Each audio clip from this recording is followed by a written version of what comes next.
श्री कुंज बिहारी श्री सुखदेव श्री श्यामचरणदास जय श्री गुरुदेव।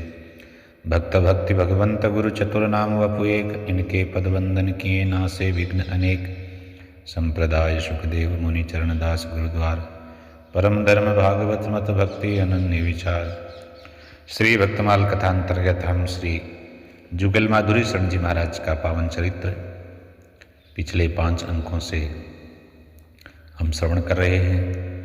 पीछे हमने यह सुना कि श्री जुगल माधुरी शरण जी अपने सद्गुरुदेव श्री सरस माधुरी शरण जी महाराज के प्रति पूर्ण समर्पित और निष्ठावान होकर के उनके दृढ़ विश्वास से ये कह रहे हैं कि अब संसार हमें भला बुरा कहे या हमारा साथ छोड़े तो छोड़े, कोई फर्क नहीं पड़ता, क्योंकि संसार की दृष्टि में हम वैसे ही अनुपयोगी हैं और हम तो हमारे जुगल की, हमारे गुरुदेव की सेवा करके प्रसन्न हैं। हृदय में सरस के प्रवेश करते ही, क्योंकि दिल में जुगल सरस है, तो हृदय में उनके प्रवेश करते ही जुगल माधुरी शरण जी का हृदय इतनी मस्ती से भर गया कि कभी कभी वह मस्ती उनके स्वाभाविक गंभीरता की दीवार को तोड़ करके बाहर फूट पड़ती।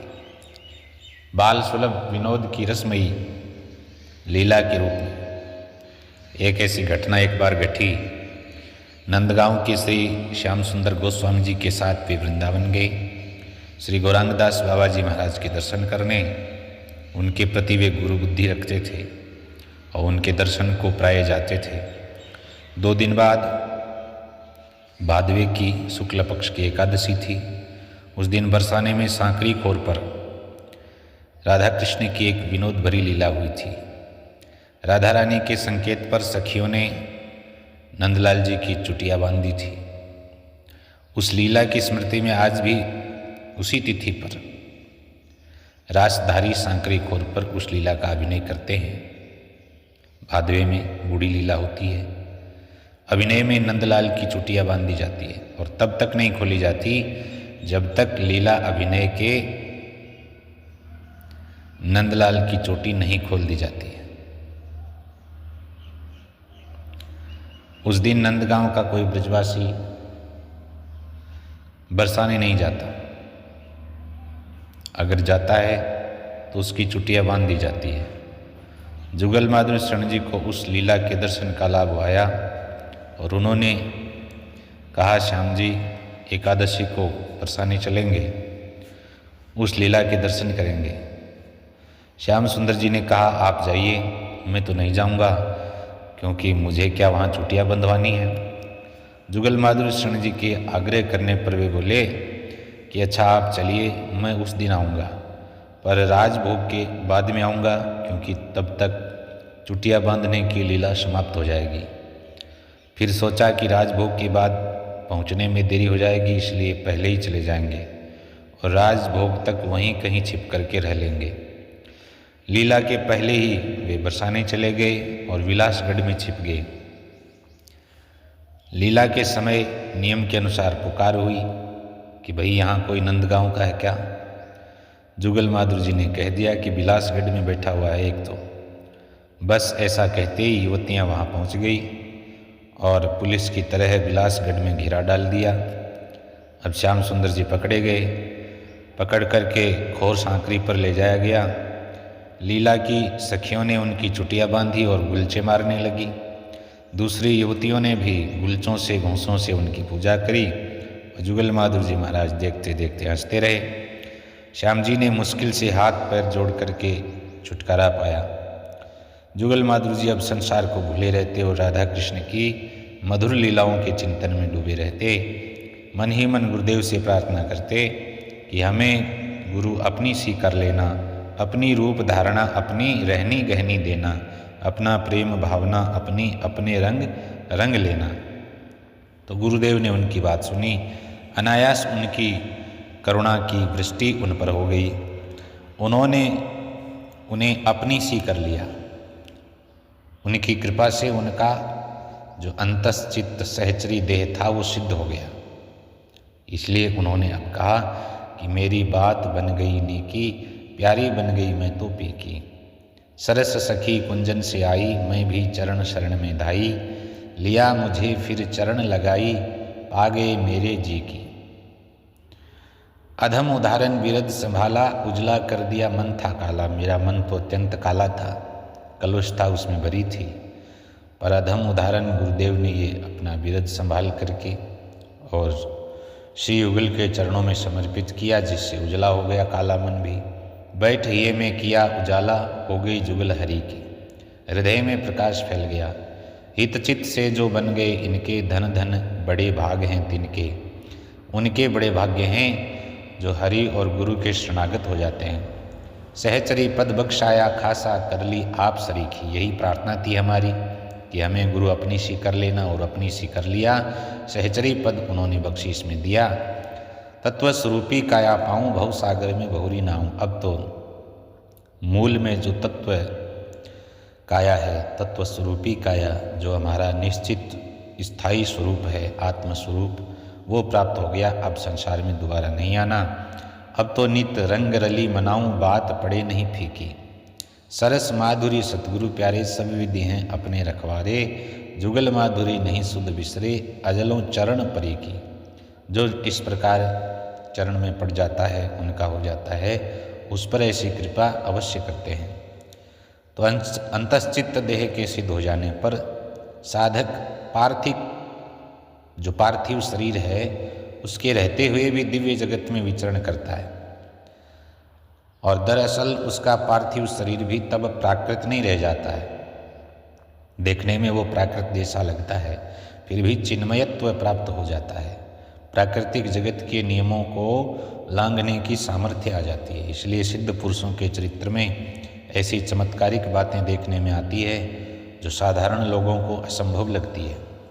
जैसे बिना चले फिरे एक जगह से दूसरी जगह पहुंच जाना, एक साथ एक से ज़्यादा स्थानों पर प्रकट हो जाना, ऐसी बात। तो जुगल माधुरी जी के चरित्र में भी ऐसी घटना घटी, जिससे उनकी सिद्ध अवस्था का प्रत्यक्ष पता चलता है। एक बार वे अपने दामाद श्री सतगुरु शरण जी और कुछ अन्य लोगों के साथ नंदगांव गए। उन्हें हृदय रोग था, इसलिए ऊपर मंदिर में नहीं गए। नंदलाल जी की सेवा उस समय श्याम सुंदर गोस्वामी जी की चल रही थी। उनके द्वारा नंदलाल जी का प्रसाद नीचे ही मंगा करके पा लिया। संध्या के 4 बजे सब लोग बरसाने गए। अब बरसाने में भी बहुत सी सीढ़ियाँ चढ़ करके श्री जी के मंदिर में जाना था, और ये काम जुगल माधुरी जी के लिए संभव नहीं था। सतगुरु शरण जी ने उनसे कहा कि डोली मंगवा देते हैं, तो उन्होंने यह कह करके मना कर दिया कि मैं ब्रजवासियों के कंधे पर चढ़ करके नहीं जाऊंगा, चाहे वे जिस जाति के हों। इसलिए वे सब लोग उनको नीचे ही छोड़ करके सीढ़ियों से ऊपर चले गए। मंदिर में पहुँचे तो आगे देखा कि जुगल माधुरी जी पहले से वहाँ पहुँचे हुए हैं। सतगुरु शरण जी ने आश्चर्य से कहा कि आप तो मना कर रहे थे, आप ऊपर कैसे पहुँचे? तब उन्होंने कहा, ये तो मैं नहीं जानता, ये तो राधा रानी को ही पता है। जुगल माधुरी जी अब गुरु कृपा के तराने गाते, भावना में नित्य नए नए महलात और कुंज निकुंजों का निर्माण करते। भगवान राधा कृष्ण उनमें खींचे चले आते और अपने सहचरी देह से गुरु रूपा सखी के अनुगत्य में उनकी प्रेम सेवा करके सुखी होते। हम दिल तंबूर के तार मिला, रहमत के तराने गाते हैं। हमें हृदय रूपी तानपुरा मिला है, और उस पर हम तो एक ही तराना गाते हैं, गुरु कृपा के, रहमत के, उनकी करुणा के। हम दिल के हुजरे में कैद हुए। हुजरे का मतलब है कोठरी, जिसमें बैठ कर के उपासना करते हैं। तो हम तो हृदय रूपी कोठरी में बैठ कर के कैद हो गए, न कहीं आते हैं न जाते हैं। हमने ऐसे रहीम का दर पकड़ा जहाँ पाप न देखे जाते हैं। हमने ऐसे कृपालु सद्गुरु का आश्रय लिया है, उनका रहमत खाना पकड़ लिया जहाँ पापों की ओर दृष्टि नहीं जाती है। जो कर कर प्यार ही पाप हरे, दिलवर तक चट पहुँचाते हैं। पापों का हरण करके और सद्गुरुदेव भगवान तक पहुँचाते हैं। इस मन की विभूति का क्या कहूँ मैं, सब संभव कर दिखलाता है। ये मन की अलौकिक शक्ति का ही प्रमाण है। जिसका मन इतना समर्पित है, उसकी बात सब संभव हो जाती है। पर इसका लक्ष्य परम है, यह सतगुरु ही बतलाते हैं। मन का सर्वोत्कृष्ट लक्ष्य है श्री राधा कृष्ण को समर्पित होना, उनका चिंतन करना। मेरे दिलवर के दिल पर हरदम अनहद के बाजे बजते हैं, जो एकदम समाधिस्थ होने पर जो अत्यंत गंभीर सूक्ष्म नाद सुनाई देता है, उस अनहद के बाजे बजते हैं दिलवर के दिल पर। जब भी सुरता को जोड़े उधर तो अद्भुत आनंद पाते हैं। जब भी हम अपनी आत्मा को उधर जोड़ें तो अत्यंत आनंद की अनुभूति होती है। हमें राज नहीं महाराज मिले महलात बनाना सिखाया है। हम बिन सामान यहाँ का लिए नित नए महलात बनाते हैं। यहाँ की किसी भी सामान की वस्तु की आवश्यकता नहीं। ऐसे हमें महाराज मिले हैं जो नित नए कुंज निकुंजों का निर्माण करना हमको बता गए। यह महल अनुपम जादू का दिलदार को खींच बुलाता है। ऐसा कुंज का, ऐसा हम सुंदर घर का निर्माण करते हैं जिसके वशीभूत हो जाते हैं।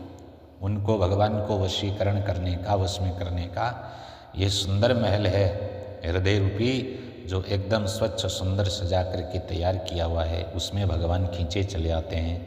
उनके संग हम आनंद से फिर नित नई रंग मनाते हैं।